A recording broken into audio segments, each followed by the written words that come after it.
Sairam children, welcome once again. Myself Bhavani Kundekar. Let us continue our first topic, that is Indian subcontinent and the history. In the previous class, you have studied about the different types of occupation carry forward and the remaining part of the geographical feature, that is Himalayas and the plain Sindhu, Ganga and Brahmaputra. Let us move further with the geographical features of India. There are few more geographical features which we are going to learn today. As I told you, the Himalayas, the plains of Sindhus, Ganga, Brahmaputra rivers. Today we are going to learn about the Thar Desert, the Deccan Plateau, the coastal regions, the islands in the seas. So let us move for the first topic, that is your third topic of your geographical feature, Thar Desert. So in which all places we can see this Thar desert of our country. The Thar desert spreads across Rajasthan, Haryana and some part of the Gujarat. Only these states we can, some part, not much, but some parts of Gujarat you can see this desert. Deserts means throughout the year the same climatical condition is being followed. Ladakh, when we talk about in Jammu Kashmir, it is throughout the year it is cold, but when we talk about Thar desert, throughout the year it is hot. The Ghaggar river that originates in Himachal Pradesh reaches the Thar desert.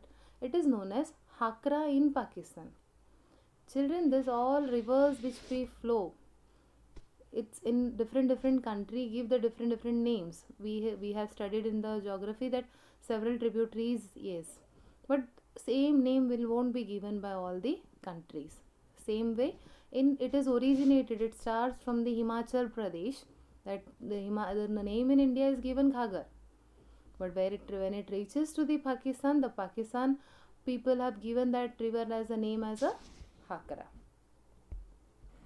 Its course in Rajasthan and Pakistan has now dried up. Many sites of the Harappan civilization are situated along the now dry course of the river. This means that some part of our Harappan civilization which was started over that period, that particular area, dried up area, we can see our Harappan civilization. In which part? That is in some part of Rajasthan and Pakistan, where the river which was flowing, as I told you, Ghaggar and Hakra, the river has come to and dried up, but still in that area we can see the Harappan civilization, one of our ancient civilization.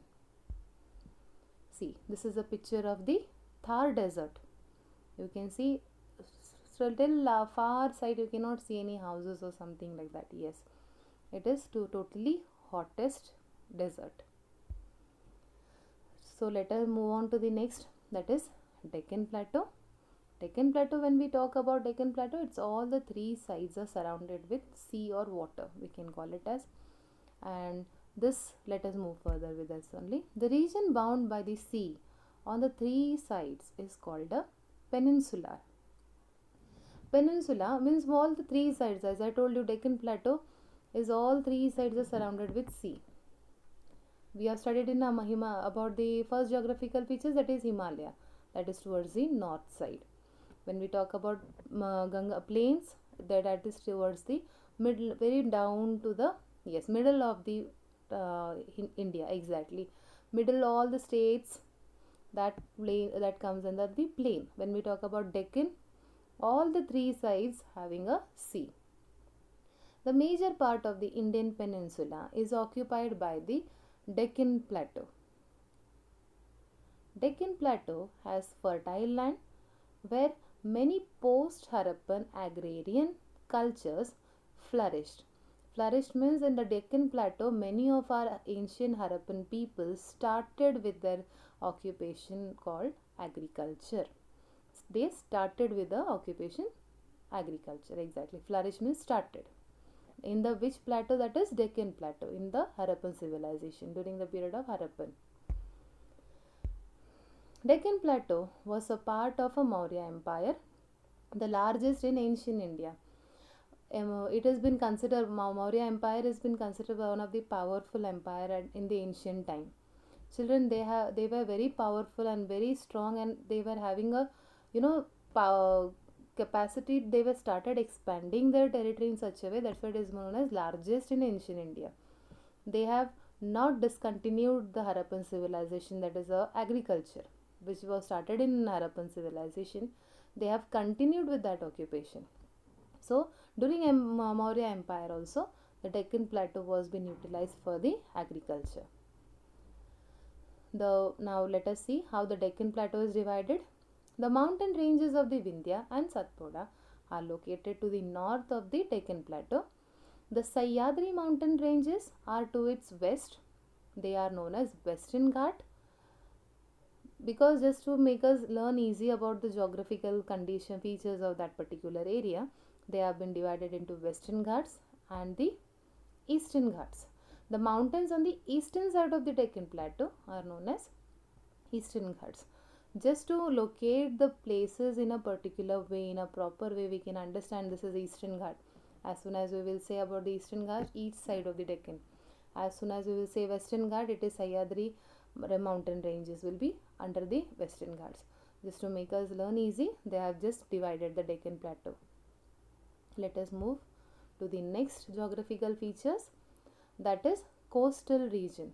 As we come towards the south side of our country, India, we will come across the geographical feature, that is coastal region, where children, maximum people have the occupation fishery. Yes, fishery is a main occupation, but still apart from that they have a trade system also. Yes, with the help of a sea, they started with the trading, with the help of a ship and all, they started with the trading, that is as their occupation. From the time of Harappan civilization, ancient India had trade relation with the western countries. This trade was carried on by sea. Therefore, India had developed contact and interaction with foreign cultures and people at the seaport. As I told you, children, Deccan Plateau had a very good fertile, so they started with agriculture. When we talk about the coastal region, they had a trade system with the help of a sea route. No, because they cannot go for much cultivation, though no fertile land particularly, they have to depend on the fertility. So because instead of that, they have started with the trade system during the Harappan civilization itself.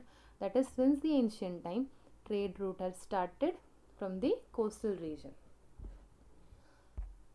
Later on, land routes came to be used for trade and transport, but the importance of sea route did not diminish.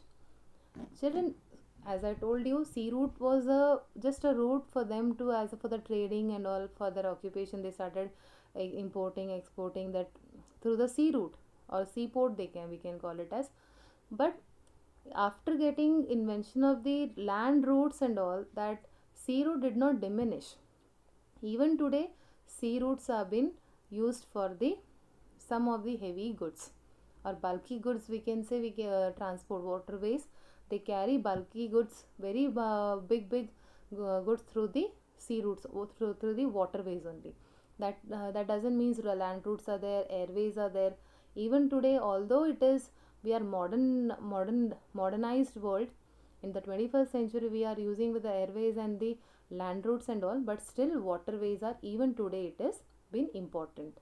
That's why it is when sea routes did not diminish. Now your next geographical feature, that is islands in the seas. In the Deccan Plateau, you have learned about all the three sides are surrounded with the water. But when we talk about the islands in the sea, it is all the four sides are surrounded with the water, because we have to go through the sea route only. Yes, all the four sides are surrounded with the water. Andaman and Nicobar are the Indian islands in the Bay of Bengal. So these are the one of the island in the sea. Lakshadweep is a group of Indian islands in the Arabian Sea. The location of these islands may have been important in ancient sea trade. Yes, as I told you, these are all the sides are surrounded with the sea. So trade system has to be taken place by the sea routes only. So they started flourishing since the Harappan or since the ancient time. The manuscript, that is Periplus of the Athenian Sea or Handbook of the Red Sea, makes a mention of Indian islands. It has been written by an unknown Greek sailor. He is a sailor who has traveled to India, and he has written, handwritten, manuscript means handwritten. He has written about the Indian culture and Indian trade system. Who has written that? A Greek sailor. He has written about the Indian culture and about the trade system during the ancient time in his book Periplus of the Athenian Sea or Handbook of the Red Sea. It's all talking about our ancient period, about the Harappan civilization, and also about the trade system of that period. See, this is a picture of the island, Andaman Island. You can see all the four sides are surrounded with the water. Yes, so here definitely during the ancient period, it is the trade used to take place with the help of a sea routes. So this is your last topic of your lesson, the Indian subcontinent. Indian subcontinents, where we have taken our culture or our tradition by the neighboring countries, and they have been a part of an Indian subcontinent. Some of the neighboring countries, not all. Let us read that only. Some neighboring countries who had carried our cultural and our agricultural system to their country. That's why they come under the Indian subcontinent. Afghanistan, Pakistan, Nepal, Bhutan, Bangladesh, Sri Lanka and India together form the region known as South Asia. When we talk about one particular country, children, from Afghanistan we had also had an invader. Yes, Muhammad Ghori and Muhammad Ghazni, that you will learn in the next year in the medieval period. No doubt they were earlier trader only. From the trader they came to know about the Indian wealth and India is a golden bird and all. So like that, our cultural, our traditions, all everything, agriculture, everything they have carried forward from our country. So they come under the South Asia and also as a Indian subcontinent. And when I talk about Pakistan, it was a part of our country. After 1947, it got a different identity called Pakistan. Neighboring country like Bhutan, Nepal, Bangladesh, Sri Lanka.